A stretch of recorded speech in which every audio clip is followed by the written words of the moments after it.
Today is indeed a good day for Philippine cinema as we continue our celebration for the 50th edition of Metro Manila Film Festival. We are your hosts, ako po si MCD. At ako naman po si DJ Jaito at ngayong hapon. We will continue our historic December festivities as we gear up for the most awaited public screening of our 10 MMFF entries starting on December 25. But for now, syempre mag-early Christmas party muna tayo dito sa Quantum Skyview ng Gateway. Kasama syempre ang mga bituin, plus creative and production team sa likod ng mga nagagandahang MMFF entries ngayong taon. Totoo yan. And dumadami na rin po ang ating mga mamahal na mga bisita, minamahal na mga bisita, at sigurado ko magtatawag pa sila. Kaya sa lahat ng mga nandito sa Madlang Quantum Skyview, welcome to the MMFF 50 Grand Media and FanCon. Siyempre naman, agad-agad pasalamatan na po natin ang Gateway Mall, our venue partner for this event. Dahil naman siya talagang napaka-exciting na mga kaganapan ngayong hapon. Dahil hindi lamang po ito ordinaryong press or media conference, kung hindi isang masayang FanCon vention na rin. Kaya naman, confident tayong lahat na talagang mag-enjoy ang mga nandirito sa mga inihanda nating pasabog. May baon siya sa salitang con, Jaya. Correct. Then let's continue. Yes. Okay. Mag-continue na tayo kung mga hype man lang din yung pag-uusapan ka. Itong media Hashtag MMFF15. at kanina nabanggit natin nung pwede nilang makita yung sarili nila sa screen. Dito nila pwede makita yun sa Prime TV, the official media partner of our event. Of course, we'd also like to share our gratitude and our special guests and MMFF Eximon who all helped to make this event. Mention din ang uninvited. Isang himala. Hold me close. Ang espantaho. My future you.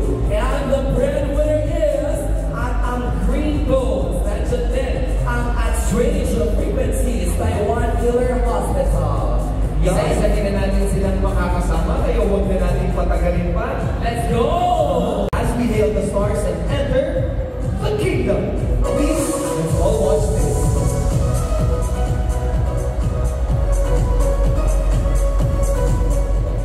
A serious movie from start to finish. Walang comedy, walang katawa.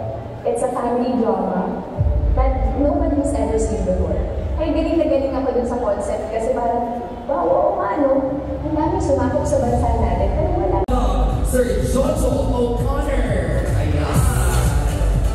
Alam mo, Chong, sobrang nakakatawa, no? Lahat ng mga nandirito ngayon, nagkaroon sila ng magkakataon para mapanood nila yung The Making ng The Kingdom. Pero syempre, eto na po ang ilan sa mga makakasama natin mapapanood sa December 25.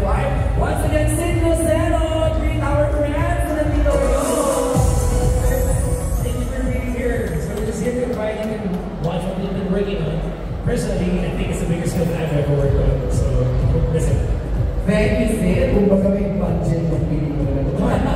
Hello, magandang hapon sa inyo lahat. So, yes, here we are. Welcome to the Metro Manila Film Festival MediaCon, and I'm excited. Sana invite you ng mga family and relatives, friends to prepare for your dates, your family dates during Christmas. Thank you so much. And of course, ang ating producer, Sir Jojo O'Connor. Hello, magandang hapon sa inyong lahat. Magandang hapon sa mga bumubuo ng MMFF, King Chairman Marquez, magandang hapon. Sana po pagkilingin nyo ang 10 pelikula na ipapalabas sa Pasko ngayong Metro Manila Film Festival.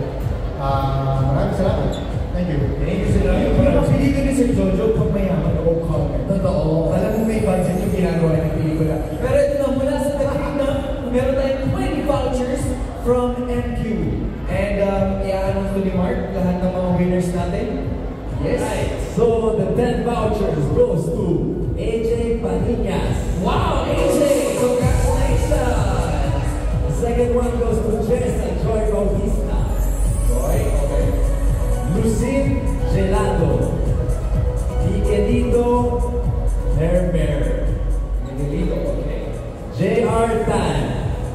Tito Cruz, Evelyn Perinas, Jane Tan, Julie Quintela, Teresita Amigo, and J.R. Castillo. At ang binanggit nga po ni Mark, kaya ang ating mga friends na syempre yung mga fans na nandito ngayon sa ating venue. And susunod, another 10 lucky winners para naman sa mga kaibigan natin from the entertainment press. Mark, take it away.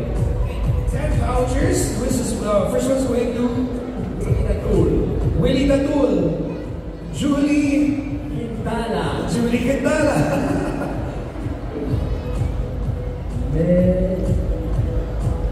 Valdez Liga Apo. yung dalawa. Gusto niyo ba tulungan namin kay Enzo? Jane Catarawa. Ayan, June Cataraba. Siyempre, congratulations.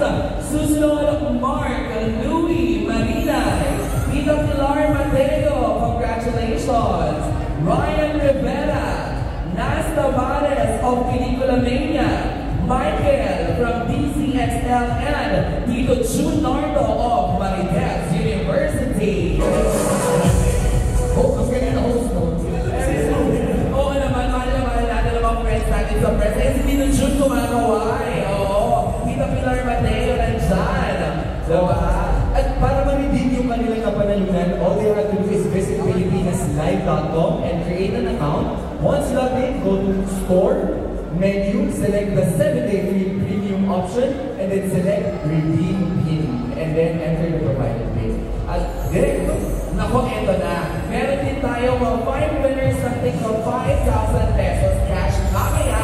Pero samahan niyo na ako dito, Sir John, Enzo, Mark, and Sid para mas